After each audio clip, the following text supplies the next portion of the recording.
question. What about the stuff that you said? Having sex like they normally have it. He ain't put it down like he should have said this, and I don't feel like we should have said that. Love and marriage Huntsville, cause on and on fire. I don't bit more believe that than a man on the moon. I got a hot show tonight. Of course it went off. Hello, my paddles. It's me, dear us. Come on and get some of this hot tea. Come on and join me. It's hot. Hello, it's me, my paddles, dear Rose, back with another video. Welcome back to my channel. If you like my content, please like, subscribe, and share it. Leave a comment down below. All of my information will be down in the description box, along with my Fair Act Use clause. Also, everything on this channel is in my opinion and is alleged, okay? Let's get started. Okay, so over the weekend, I finally had a chance to catch up on Where is Wendy Williams, the documentary. Well, the docuseries that was aired on Lifetime over the weekend.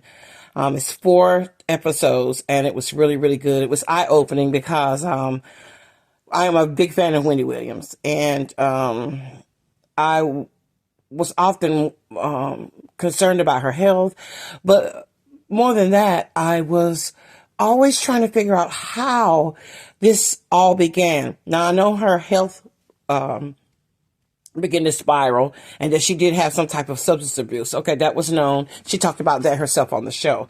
But this conservatorship or this guardianship is what I was really, really concerned about.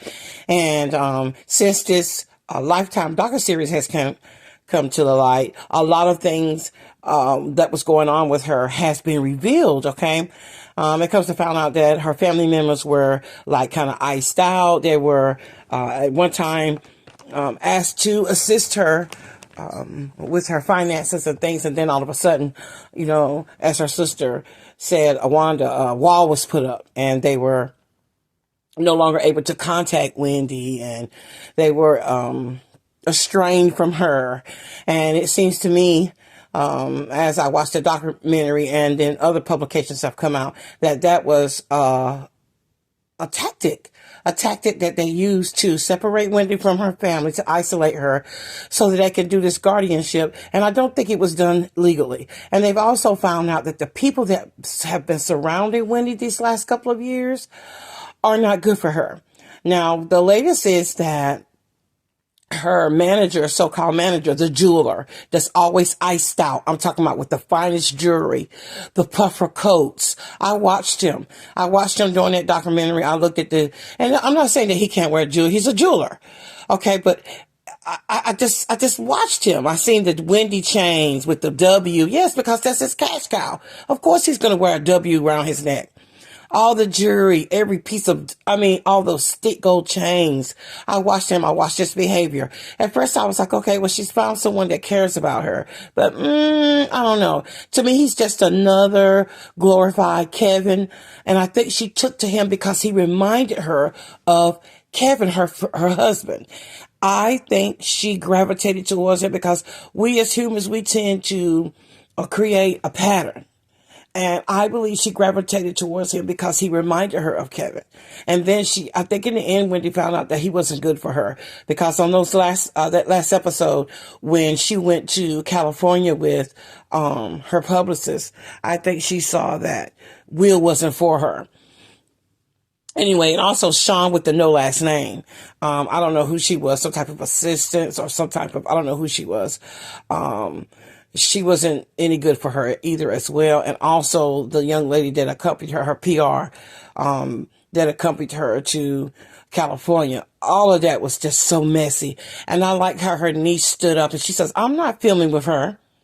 I don't know her. I've never heard of her. Who are these people?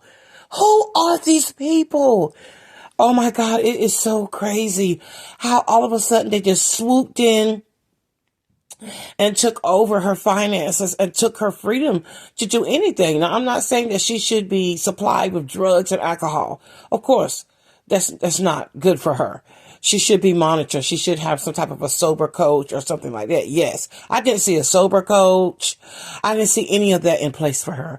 And that's why I'm so glad that I have heard recently in the last couple of hours or so that she no longer has that Will, the jeweler manager anymore. Thank God. Sean with no name. I don't know about the PR. I haven't heard about the PR girl, if she still has her with her or not, but this mess is crazy to me, okay? This is like crazy. I think her name is Lisa. But anyway, so let's get down to the guardianship. Now, it has been revealed who the guardian is and how this all took place, how it started. Who else would Wendy make conservator over her money if there was type of a concern or something? Who else? She would want... Who else would she make conservator over her money than her son? So of course she thought maybe he was mature enough, by her being ill or, her health spiraling. Maybe she didn't think that, his age and his inexperience with that type of money was not a good idea.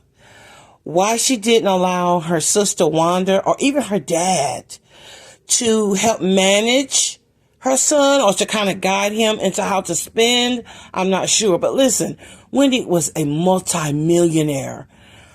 She said she made the money and she made the money for little Kev. And she wanted him to have what he needed while he went through college and things like that. She didn't want him to want for anything. That's nothing wrong with doing that as a parent. But what apparently happened was because of the vultures that people are, it goes to show you that what is it, Debmar Mercury or whoever those two guys are that did her Wendy show and any other people that may have been involved. It's about Wendy's money. Wendy is a dollar sign to them. Okay. Because if she wasn't, they would have cared about her health way before now. Way before. You could have ran reruns until you got help Wendy get her health together. You could have did what you did in the end with those guest hosts. A lot of people have guest hosts to fill in for them while they're on vacation or they're on some type of sabbatical or something. But they did not care about Wendy. They cared about the dollar sign. They saw her going through what she was going through with her marriage. They did not care.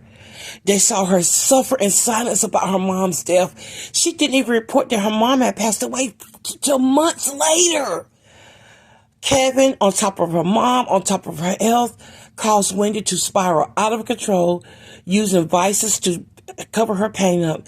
Then she turns around and turns her money over to a son that is inexperienced with life, period. He's the same age as my youngest son, 22 years old. They don't know nothing about finances. They've been in college. All he knows, he see dollar signs. Now, he said he always did tell his mom. He said, Mom, I always asked my mom for the money. She knew my finances. She knew how much it cost for my apartment. She threw me that birthday party. I asked permission. When the bank saw that the son was spending thousands of dollars, hundreds of thousands of dollars, kind of frivolously, they got afraid. Because listen, if Wendy goes down monetarily, her net worth, she's not worth anything. So they can't, buying those big insurance policies against her. Listen, the same way they did Michael Jackson, it's the same type of way they're doing Wendy. Wendy has billions of dollars of insurance policies out on her. Okay. Her mouthpiece, her mouth and the way she does her commentary, that's her money. That's a money maker. So the same way they had all of those, billions of dollars of, interest on Michael Jackson is the same way they have on Wendy. So when they saw the son spending frivolously, they was like, They iced out her family, her immediate family, even her sister. She said she was interviewed to help assist with her sister's finances, but in the end, they ended up choosing a guardian instead. Now, it all came out in the wash in the end, when right down to the midnight hour, when they were getting ready to air that docuseries on Lifetime, that guardian felt like, oh my God, America and her fans are going to see what's going on. And sure enough, it did. It was time. God's timing is always perfect. You could run, but you cannot hide. Okay? This was a very bad decision to do this type of docuseries on Wendy, the same way it was for Michael Jackson. Can you see the similarities between what they did for Michael and what they did for Wendy? Same similarities. They should not have done this docuseries. And she realized it in the end that it was going to make her look bad. Okay? So she tried to stop it in the 11th hour, but it was too late. That's when she had to reveal herself, because she had to file something with the court in order for them to stop it. Okay? So was going to make her look bad. So she had her identity undisclosed, so nobody would know who she was. But let's listen to the People magazine's take on what happened, and then we'll discuss it more. Okay, so the bank successfully petitioned a New York court to have Wendy Williams put under a temporary guardianship, okay, for her finances. And it was reportedly because she was at risk for financial exploitation due to her cognitive issues, okay? So who was Wendy's guardian? Now, when Williams was first put into her legal guardianship, the identity of her guardian was not public. However, the guardian was recently identified as New York lawyer Sabrina, I hope I'm pronouncing it correctly, Morrissey, whose name was revealed when she filed a lawsuit against Lifetime's parent company, A&E Television Networks. Now, Williams' family told People that her guardian and current medical team have kept the family out of the loop about details of her life, including her location and the status of her health. Now, like I stated before earlier, the reason why they do that is to isolate you from your family because of her net worth. Wendy is worth millions of dollars. She has millions of dollars. Again, the same way they did Michael Jackson. It's the same concern they have with Wendy. When you are a multi-million-dollar asset, when your net worth is worth millions, they're going to make sure they keep you isolated from your family so that you won't know what's going on. Now, I'm not saying that Wendy doesn't have any health issues or substance abuse issues, like I stated before, but to ice her family completely out so that they don't even know, they don't even have her number, so that she could contact them. Wendy has to call her sister Wanda or her brother Tommy or her dad or her son. She has to reach out to them. That is not acceptable, guys. That is not. And like I said, I am so glad this documentary came out because it's perfect timing. It was time for someone to rescue Wendy, okay? It was time. Now listen, Will, that jeweler, he went along with the guardianship. He went along with it because he was paid a salary. He was paid a salary along with Sean with no name and Lisa, the PR person. No, and as Wendy stated in the docuseries that the PR girl, they hired her because she knew about finances. This is all a money grab, guys. It is all a money grab. Now, because of the exploitation of Wendy that we found out in this docuseries, and I know that it sheds a bad light on some of the things that her family would love to have kept personal, but God does things good always comes out of things that he does. It may seem that they were winning and that she was estranged from her family, but this docuseries shone a lot of light. They have now gotten rid of Will, Sean, and the PR. I think the PR girl is gone. Correct me if I'm wrong in the chat below. But thank God that this docuseries came out because now we can see what's really going on with her. As long as they kept her away from her family, as long as they kept this out of the public, we didn't know what was going on. I cried at the second half of the docuseries when I saw how they were treating her. Now, my description is, has some of Wendy's fans, has she lost some of her fans due to the series coming out? Yes, I have read some of the comments that some fans didn't like the way she was treating some of her help. They didn't like, to see the true Wendy. But y'all have to remember, not making any excuses, but she has several things that's against her. Her health, substance abuse, being isolated from her family. She has no more control over her money. This is a woman that was vibrant 2-3 years ago, right before the height of the pandemic. This woman was a vibrant, healthy woman with the #1 talk show in America. She found out her husband was cheating on her, living right not many miles from her, where he bought almost $1 million home for his mistress. She's pregnant and had a child by him. He didn't even want her. He was misusing her as her manager and as her husband, as the father of her child. Her mother passes away, and then her health spirals where she has to maybe step down and loses her show. These are all the things that Wendy has against her. Of course she's angry. Of course she's out of it. She's loopy. I totally can understand what's going on with her. Again, this is not a good look for Wendy, but it's a blessing in disguise because these people have been exposed that have been using her. Does Wendy need a lot of love and tender care now? And does she need a lot of doctors around her that can get her back to at least where she could be a viable citizen in her right mind and put words together and make a complete sentence without, spacing out or jumping from subject to subject? Yes. Will she be 100%? We pray that she will, but she may or may not. But at least she will have a quality of life that she deserves. Any human that God has made on this earth deserves a good quality of life, especially if they're a good person. Okay? This is not fair to her. And all because of the financial interest that these other, this company, Deborah Mary, has. This is how this all started. They can put it on that young Kevin was misusing appropriating funds or spending too much all they want to.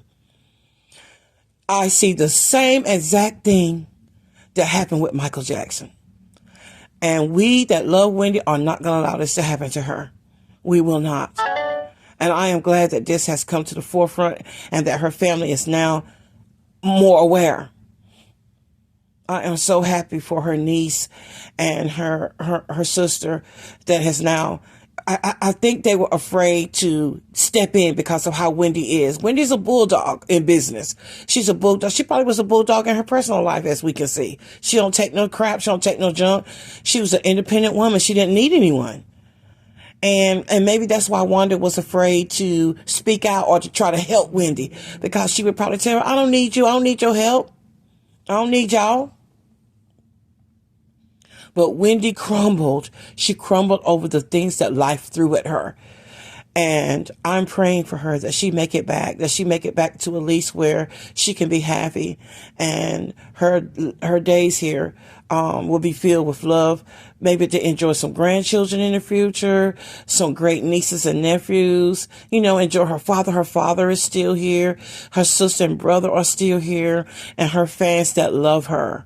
Wendy, our prayer to you is that you get well and that God brings someone into your life that loves you and cares for you and that will help maintain a healthy environment for you. Okay? As I continue to watch the docuseries and learn about the guardianship and how it came about, I just then begin to, watch Wendy. And I remember watching her health spiral and how it was when she found out that she was no longer going to do the show. It wasn't a decision that Wendy had made. Debmar Mercury made that decision that it wasn't good for her. And they went on to their next cash cow, Sherry Shepherd. No disrespect to Sherry. But when they saw that Wendy could no longer produce the numbers and make the money for them, they just moved on. They threw her to the side and they didn't care anything about her. And me being a particular age, I thought about this movie. The old Hollywood starlets, when they would become too old for the studios to feel like they would, do hits or make blockbusters. And that's what Wendy reminded me of. The craving and the longing that she longed for to be in the public eye, the fanfare, the recognition, the who's who, and the wanting to, she wanted people to know who she was. I noticed that when she went out to California, she said, "It's me, Wendy Williams. Have you ever watched Wendy Williams before?" Because she didn't have the love that she deserved. She didn't have a lot of people around her that cared about her. She began to rely on fanfare or strangers to love her. And I think that's what got her in this predicament that she's in. She wanted love. She had her fame. She had her show, things that she always dreamed of as a little girl. At 6 years old, she said she always wanted to be famous. Barbara Walters and other different correspondent agents, female, were her idols. And she got her dream. She manifested it.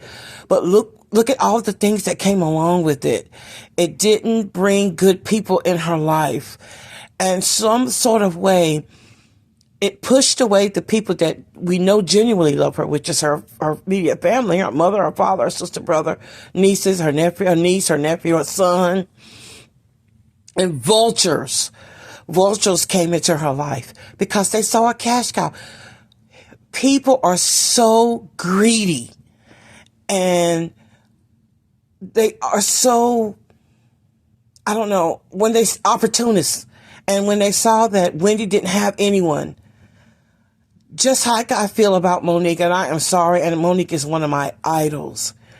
When Sydney saw that Monique didn't really have that support system behind her, he saw her talent that night when she was getting out of the shower. She said she was getting out of the shower. And he saw that nobody else was there for her in her corner. And he knew how big Monique could be. And that she is. She is an Oscar winner. She is an icon. She is a comedy great. She's a very good actress. And Sydney saw that. I'm not saying that Sydney does not love her. I'm not saying that he does not respect her. That's for another episode of my show. I am going to do a deep dive in that. But I just wanted to try to compare the two. When people see that you don't really have anyone in your corner to support and love you, they will attack you like a dead carcass on the road, like crows, like vultures. And that's what they did to Wendy. They tried until they almost ate her alive, till they almost picked all the skin off her bones. But thank God for intervention, because this docuseries, that's why that Guardian did not want this docuseries to air, because she thought about it, and the powers that be as well. Shame on you, and shame on you all that had something to do with it. Not only did she have health issues, her marriage and her death of her mom, and losing her show, still the people around her that surrounded her did not have her best interest. And you isolated her from her family, and it even caused her to spiral even deeper. We would have looked up one day and we would have read the headlines that she was gone, and nobody would have known what happened to her. I thank God that this show came out, even though it was hard to watch, and even though it was hard to see Wendy craving affection, craving love for her fans. You know, sometimes not knowing where she were, sometimes forgetting things because she's used vices to cover up her pain and to heal her, to make her forget. It still helped in the end for her to get the help that she needed. From my understanding, from her family, she's doing much better. This was filmed between 2022 and 2023. We are in the early part of 2024. So they said that she has been, I think, somewhere out in California for the last 6 months, getting healthier. And I pray to God that this time the Lord puts people in her life that means her well, and that will care for her and help her get back to a good quality of life, because she deserves to have a good quality of life. As updates come in about Wendy and her health, I will try to report on the show, and I just appreciate you guys for tuning in. If you like my content, please like, share, and subscribe. Leave a comment, thumbs up or thumbs down. Share the video. Until next time, I love you all. Smooches. Good night. Can I call you Rose? 'Cause you're sweet.